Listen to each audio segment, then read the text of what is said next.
प्रधानमंत्री जी, जब से ऑक्सीजन का संकट शुरू हुआ है मेरे फ़ोन बजते रहते हैं। कभी कोई अस्पताल कहता है कि 3 घंटे की ऑक्सीजन बची है, कभी कोई अस्पताल कहता है कि 2 घंटे की ऑक्सीजन बची है। हम कारण जानने की कोशिश करते हैं तो पता चलता है कि पीछे किसी राज्य ने दिल्ली के लिए ऑक्सीजन लाने वाले ट्रक को रोक रखा है। अगर दिल्ली में ऑक्सीजन की फैक्ट्री नहीं है तो क्या दिल्ली के 2 करोड़ लोगों को ऑक्सीजन नहीं मिलेगी? जिस राज्य में ऑक्सीजन की फैक्ट्री है, क्या वो दिल्ली की ऑक्सीजन रोक सकते हैं? ऐसे में हम क्या करें?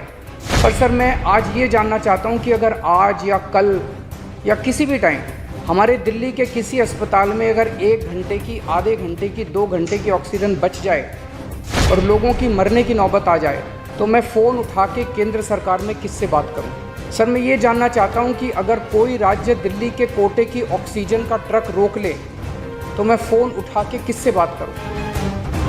तुरंत कोई कठोर और सार्थक कदम नहीं उठाया गया तो शायद दिल्ली के अंदर कोई बहुत बड़ी त्रासदी हो सकती है। मैं आपसे मार्गदर्शन चाहता हूं सर, कुछ ही राज्य हैं जहां से मैक्सिमम दिल्ली की ऑक्सीजन आती है और जहां सबसे ज़्यादा हमारे ऑक्सीजन के ट्रक रोके जा रहे हैं। मेरी आपसे विनती है, अगर आप उन राज्यों के मुख्यमंत्री को एक बार बोल दें, फ़ोन कर दें कि हमारे ऑक्सीजन के ट्रक ना रोकें तो दिल्ली के लोगों को ऑक्सीजन मिल जाएगी। प्रधानमंत्री जी, कोरोना से देश को बचाने के लिए एक नेशनल प्लान बनना चाहिए। इस नेशनल प्लान के अंतर्गत देश के सभी ऑक्सीजन प्लांट्स को तुरंत आर्मी के ज़रिए केंद्र सरकार टेक ओवर करे। ऑक्सीजन प्लांट्स से निकलने वाले हर ट्रक के साथ एक आर्मी का एस्कॉर्ट व्हीकल रहेगा तो कोई उस ट्रक को फिर आगे रोक नहीं पाएगा।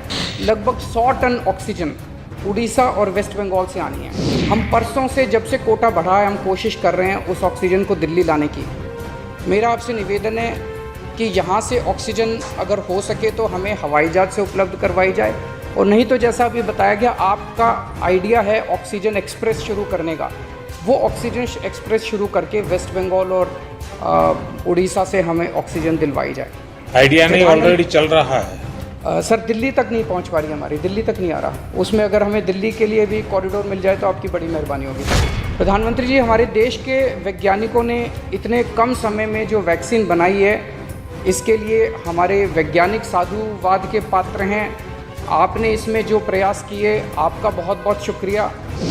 अभी सर, केंद्र सरकार ने आदेश जारी किए हैं कि 1 मई से राज्य सरकारें सीधे कोरोना वैक्सीन खरीद सकती हैं। इसके बाद एक वैक्सीन की कंपनी ने अपने रेट जारी किए हैं कि वो केंद्र सरकार को 150 रुपये में और राज्य सरकारों को 400 रुपये में देंगे। सर, एक ही देश में एक ही सामान के 2 रेट कैसे हो सकते हैं? 1 नेशन 1 रेट होना चाहिए। तो मैं आपसे निवेदन करता हूं कि केंद्र सरकार को, राज्य सरकारों को एक ही रेट पे वैक्सीन मिले। मेरा विश्वास है देश में अगर कोरोना के खिलाफ एक नेशनल प्लान होगा तो हम सभी राज्य सरकारें और केंद्र सरकार मिलके इस दिशा में काम करेंगे।